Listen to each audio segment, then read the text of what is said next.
Now, this next wedding was a super small, intimate ceremony, about 15 guests. So, if you watch through this entire course, you'll notice the ceremony workflow stays pretty much the same no matter the size of the wedding. So, this one was simple by design. The couple didn't really care for a highlight film, they just wanted the ceremony captured and edited. So, that's exactly what I delivered. This was back in 2017, one of my earlier weddings, and it's a good reminder that not every couple values the same thing. Some couples want a more cinematic highlight film, some just want the moment documented. Early on, that's totally fine. Less editing means less stress. So this was basically a 30-minute ceremony. No getting ready, no reception. And I also worked with the photographer Thomas here. I've shot a ton of weddings with him. Great dude. And this is a perfect example of meeting the couple where they're at. What's going on, guys? So we're about to record the audio for the ceremony. And if you take a look here at this little soundboard, so we have two options. We can remove this and put the splitter, do the splitter route, or you see right here, the tape out. This is for RCA. So I just bring out the RCA and just plug it here, and this goes straight into my Tascam. But since we have the option to use the splitter today, that's what we are going to do. So this splitter right here is going to split the audio. Remove this, and this goes into our splitter, and this is going to go into the mixer, and that's pretty much it. Before you unplug it, always make sure to lower the volume. Just remember where it's at. Just lower this. Now you can just unplug it. Plug this into the splitter, and then the other one that's coming out the splitter goes into here, and then you can just higher the volume the way it was. Now we just test it out. Always bring some earphones to test out the audio, because you don't know if there's gonna be a hiss. You know what? One thing we can do too is we can lower this volume and we can still hear the audio. Test it. Test. 1, 2. Mic test. Go for it. Mic test. And it sounds perfect. Mic test. 1, 2. You can talk louder. Hello, guys. Welcome. Mic test. Hello. Welcome. 1, 2. 1, 2. 1, 2. Mic test. 1, 2. 1, 2. Welcome. 1, 2. Mic test. Another tip is, so you don't have to worry about the battery life. Yeah, you can put it back. Bring a power bank, connect this to the recorder, and this will last you the entire day. And then I have the power bank on, and this will last us the entire day. And then higher the volume here. So since it's splitting the audio, we can lower the mixer, and it's not gonna project sound, but we will still hear the audio. Now I can just press record, and I don't have to worry about the battery life. I can just let it roll. And now after this, we're gonna mic up the officiant. So I'm gonna have Hector do that. Throughout the ceremony, I'll just check up on the audio here and there, just make sure that levels are good. But we're pretty much done setting it up. And just remember after the ceremony to get the audio. And that's pretty much how we connect to the ceremony system. If it's overexposed, what you want to do is lower it until there's no zebras. And zebras makes it a lot easier for you to make sure everything is exposed correctly. And for me, a little bit like this is okay. And it's usually on anything that is white. So let's go up here. See that? So this means it's overexposed.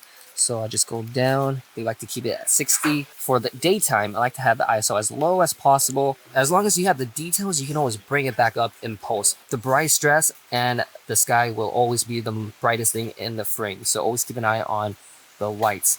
3, 2, 1.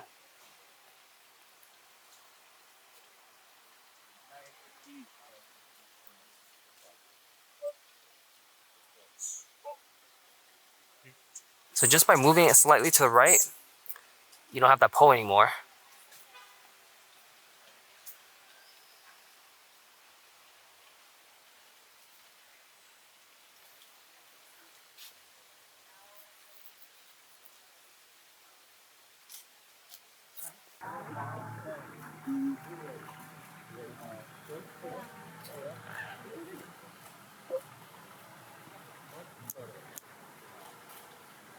They can, not in front, but in the back.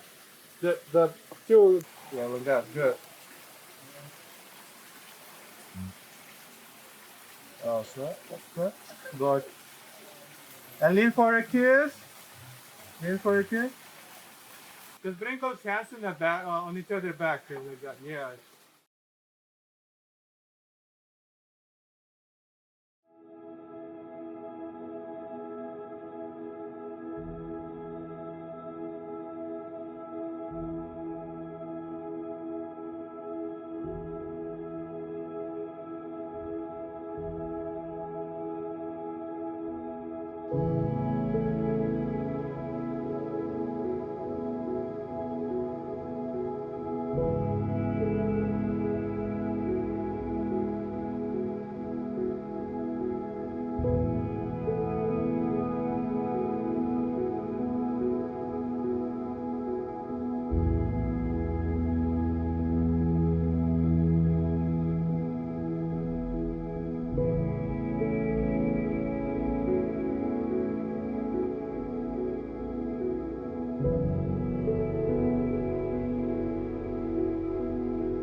you.